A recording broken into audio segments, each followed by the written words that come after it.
अरे बालकपन में केरा बधो के हो जाओ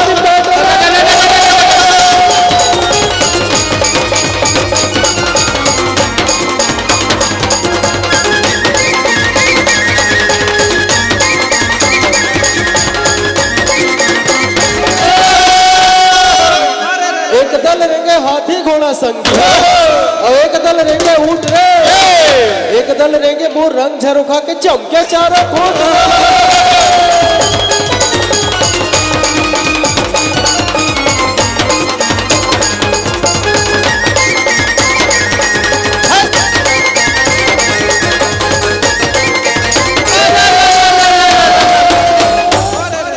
सबके लाठी रिंग चिंगी भैया और लाठी कुसुआ रे, घर बांध के बाई लाने उहल लेके मुसुआ रे।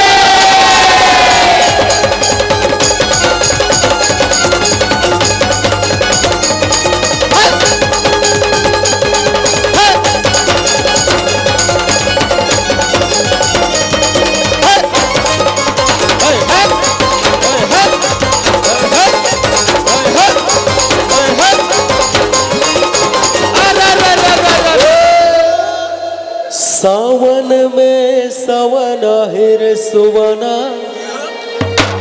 भर भादो चना कई दारो, बालापन में तोला गोदी खेलायो रे सुवना, बढ़े में कब अयो काम।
ठाकुर जोहार लायन संगी पान सुपारी के कोरा, रंगे महल माँ बैठो मालिक राम राम कही मेरा।